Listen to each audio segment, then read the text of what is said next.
Hello ladies and gentlemen, Willie here. It had been just over 6 months since the Dread Citadel Naxxramas had opened in vanilla World of Warcraft, pouring the forces of the Scourge across Azeroth. Many had tried and failed to quell the vile undead. The rumour, the whisper of a new expansion, kept eyes on the horizon, eagerly anticipating more information, more news, anything about what on earth comes next. And players didn't have to wait too long before that news came. On the 9th of January 2007, the Dark Portal opened for the first time, and on the 16th of January 2007, the most popular MMORPG to ever exist launched its first expansion, the Burning Crusade, leading players totally off Azeroth onto an entirely new world, Outland, a world far more focused on an alien setting. For once we were not waiting to be attacked on our home world, we were taking the fight back to them. The hype levels were unreal for this moment to come. Vanilla had lasted a little over 2 years in length, 2 years of tuning, perfecting, and building a community around this game. This was a time when attitudes to gaming and culture were so different. It was weird, nerdy, unusual, and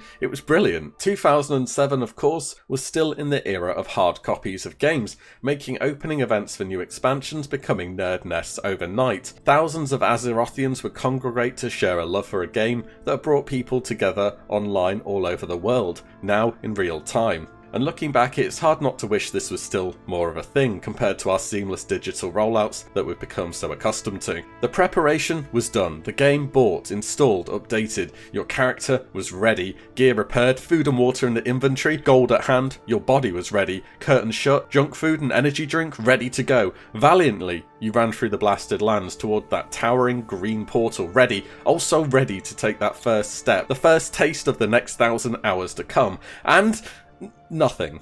You ran into the wall behind the portal, and then you disconnected.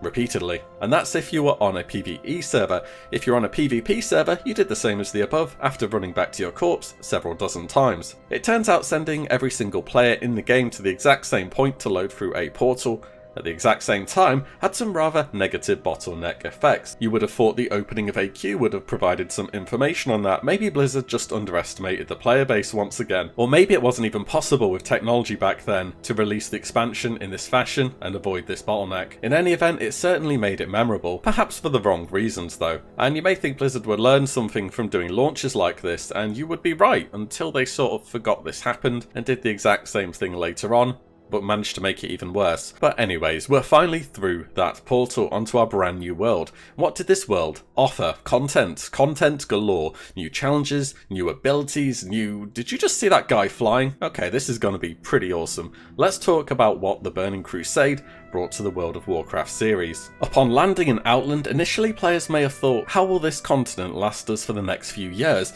It is, after all, a major downgrade in size from Kalimdor and the Eastern Kingdoms that totaled around 40 zones collectively. Outland by itself has 7, but sometimes less can be more. Zone design was more full and fleshed out. The advent of quest hubs had really grown into the game. Each zone had a few areas where quests were picked up en masse, whereas in vanilla there was only a selection of places like this, such as Booty Bay, Thorium Point, or Marshall's Refuge. Gone were the days of finding quests where an NPC in Undercity will just ask you casually to pop over to get a mushroom from Lockmo Dan or somewhere incredibly remote and inconvenient. Outland was much more linear in its approach. The developers didn't expect you to hop frequently between different zones, but progress from one to the next. Hellfire Peninsula led to Zangarmarsh, which led to Terakar Forest, to Nagrand, and so on. And each zone really stood out from one another. They kinda had to. 40 zones in vanilla is great for making an epic world. You need to plan your journeys. It feels like you're embarking on something, like when you make that first trip down Stranglethorn Vale, or on the journey through wetlands to get to Ironforge. But there's just a lot of nothing, a lot of filler space where not a lot happens,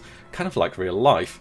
With 7 zones to play through in the Burning Crusade, this wasn't nearly as much the case. Comparatively, the world is packed. Nearly every zone has multiple instances or raids in it. Each zone is immediately distinguishable. The atmospheric effects, the skyboxes, colour schemes, all changing from one area to the next like night and day. The arid red of Hellfire Peninsula, remember this noise before a swift res run at all?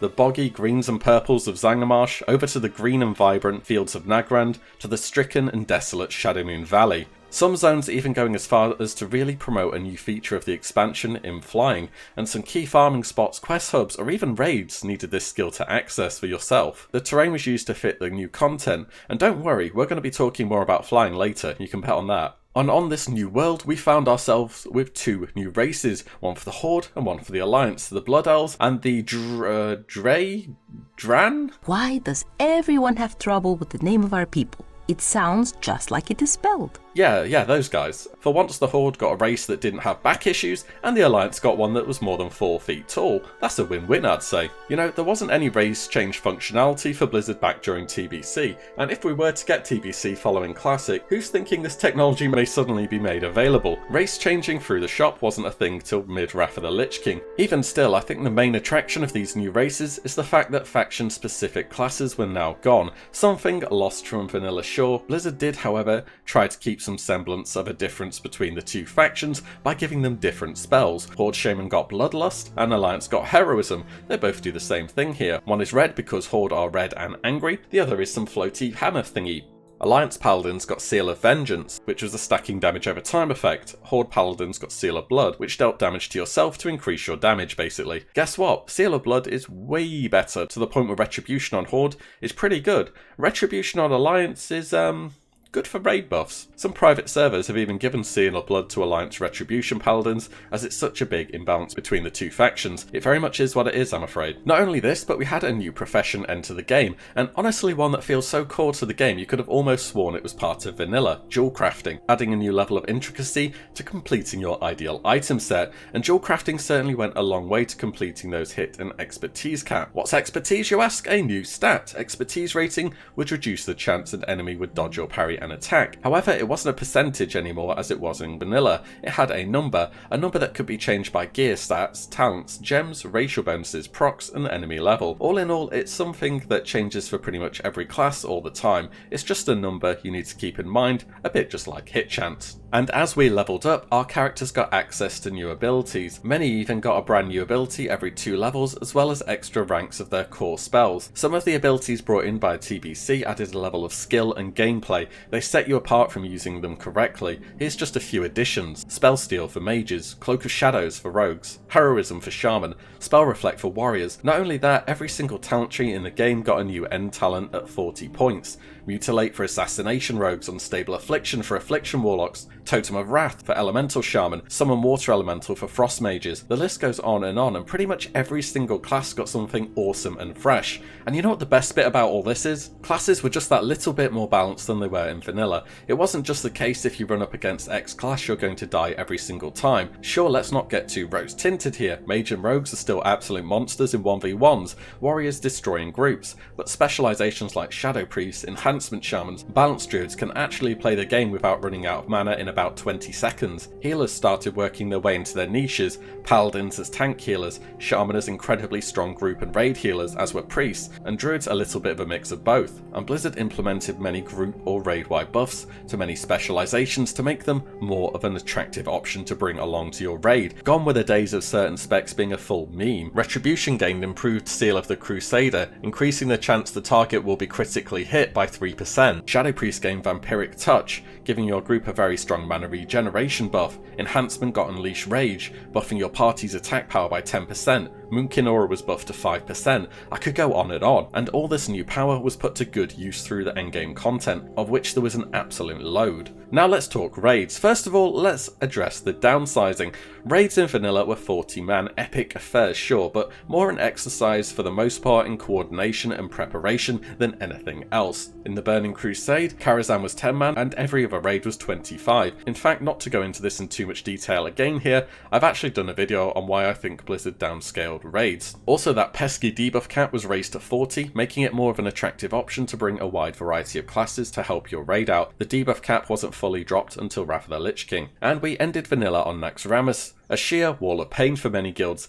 Naxxramas wasn't just a step up from AQ, it was an escalator from the 1st to the 30th floor. Many guilds who even saw the inside of the place maybe only cleared 3 or 4 bosses in the easier quarters, the military and construct quarters having far too big of a barrier to entry in Resuvius and Patchwork. In the Burning Crusade we had a whole lot of raids. Karazhan, arguably one of the most memorable ones ever for me, just how creative it was. No longer were we in some dungeon or dark, dank halls. This was a majestic tower, clinging onto a past that had long surpassed it. A truly magical place. In fact, Karazhan was later reused in Legion as a two-part dungeon. Bosses like Morose, the Curator, Opera Event, Chess, all ending in a battle against an Eridar Lord. We had small raids too, the likes of Magtheridon's Lair and Gruul's Lair, and then the likes of Tempest Keep, Ashes of Alar, the infamous Kael'thas fight with its roleplay, Serpent Shrine Cabin, Lady Vash, the Lurker Below, Black Temple, the Reliquary of Souls, Terran, what button do I press here guys? Gorefiend, Illidan Stormrage. These bosses weren't just big dumb dragons that if you over aggro one-shot your raid. Mechanics were introduced to encourage responsibility, positioning, cooldown usage, core elements of raiding moving forwards into the game. Once again, we ended on a difficulty spike. The Sunwell was unrelenting. Few raids even got past the first 3 of Kalagos, Brutalis and Felmist, only to find the Eridar twins waiting, as well as one of the tightest DPS checks ever to have existed in Muru, where pretty much every raid member would go leatherworking to get drums at Fury to rotate the buff for the whole fight. And finally we ended on Kill Jaden himself. But you didn't just walk into most of these raids. Oh no, you thought achievements in Classic took a while.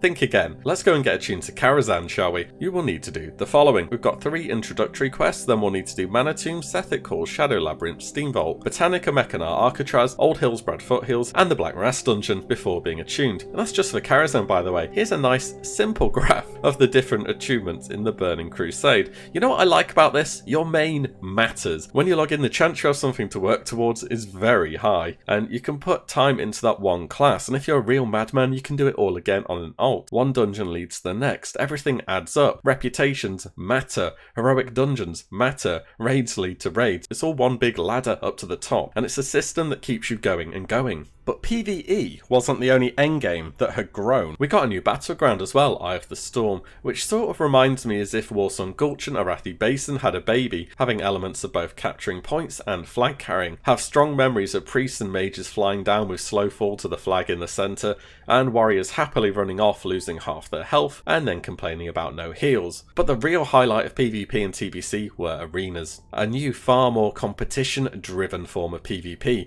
Back then there were no rated battlegrounds.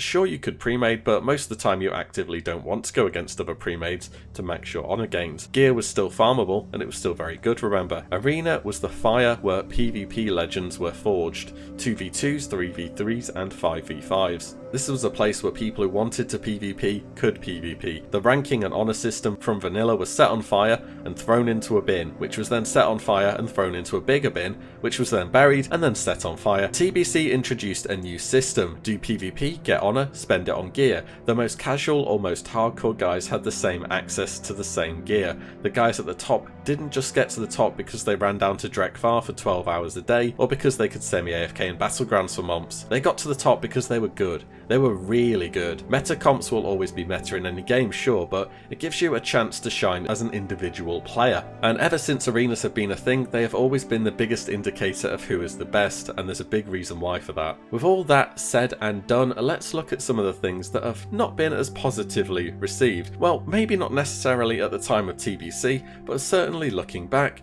TBC introduced some gameplay elements and mechanics which have been widely criticised moving forwards. The age-old tale of I don't like instantly replacing my epics with quest greens. Now, personally I don't mind a jump up in the items. It happens once every few years in this era, instead of every few months that it currently does in retail, but I'm not really all aboard that I'm replacing my epic strain. Let's look at some of the quests in Outland and compare it to what my Warlock is wearing today. I have that Azure Song Mageblade and the Exalted Book from AV, a nice combo going into Blackwing Lair, aka content from the start of the game. Now let's find a quest in TBC where I would replace these items. Spoiler, there is no quest in Hellfire Peninsula that would upgrade my items, or Zangarmarsh. We do have a candidate for a main hand replacement in Terakar Forest that's from a level 65 elite quest, and a definite upgrade from level 66 elite quest in Nagrand. Now, Azure Song Mageblade is a Molten Core item. It's a really good one, but it's a Molten Core item. Maybe I picked a bad slot to review, but looking over quests there are plenty of weapons being given out. If I have to wait till I complete halfway through Nagrand for an upgrade for a Molten Core epic, I'd say that's some pretty good mileage from that item, to be honest. And if you're in Nax gear, considering your tier sets and enchants, achievements, you're probably going to be using it right up to 70 when you start getting gear with multiple gem slots, so I don't really get this argument too much personally. The Burning Crusade brought daily quests into the game. Sure, there's something like that in Classic, but those are more repeatable rather than daily, so you can just do them as much as you want. However, in TBC we had reputation dailies, the Isle of Quell de Nas eventually. You could see it as the start of much to come in terms of daily craft, and I think you can only have a negative opinion in retrospect. However, generally speaking, more of the content was by and large seen as a good thing back then, especially when it ended in epic rewards like the Nether Drakes from the Netherwing faction or Nether Ray mounts from the Shatari Skyguard. On top of this, the sheer amount of content locked behind reputations, quest gains and dungeons was massive. Heroic dungeon keys, raids achievements, weeks of doing the same daily quests. This could be somewhat of a gripe, seeing as it's much of the same content again and again, and just as often the rewards were rare and highly sought after. The achievements could also be seen as a bit excessive and discouraging for anybody rolling alts, but at the same time, if there's so much to do on your main account, wouldn't it be better to focus on that than rather than going for an alt super fast? There was also the sheer difficulty jump from normal to heroic dungeons. Normal being reasonably chill for the most part, depends on the dungeon, designed for leveling players largely. Heroic though, oh boy, new mechanics, severely beefed up mobs, you needed CC, you absolutely had to bring CC. Sometimes you would have a pack of 5 mobs and would need to CC 4 of them. This did limit who exactly you could bring along to dungeons as well. I remember doing many runs of Magister's Terrace on my Shadow Priest after that trinket from the 3rd boss, and my role was to literally just mind control mobs. Doing this would do far more damage to help my group than I could ever do individually. The step up was worth the reward though, with bosses adding epics to the loot tables and Blizzard testing just how far they could push PvE content for the hardcore WoW players. Which finally brings us to flying. Ah yes, this can of worms. Talking about this is like LFR. Everyone's already made up their mind at this point, and I think it can be incredibly polarizing. Keep in mind though, at this time, flying was pretty amazing. You may think that in expansions to come, it's harmed the game in various ways, and we can talk about it more when we get to that point in the series. But in the Burning Crusade, it was overall pretty well received. In fact, the real gripe with it back then was just the cost at the top end for epic flying. Regular flying was hardly going to break the bank for many players. The way riding skill was bought changed in the Burning Crusade as well. No longer was the skill cheap and the mount expensive, but the other way around. Regular flying being 800 gold and a mount 100 gold. This was 60% both land and air speed. Epic flying though was seriously expensive. The mount was 200 gold and the training was an enormous 5,000 gold. These mounts were 100% ground speed and 280% airspeed, making it a badge of prestige for a player to have earned that sum of money. Let's cover the criticism though you hear these days quickly. Killed world PvP.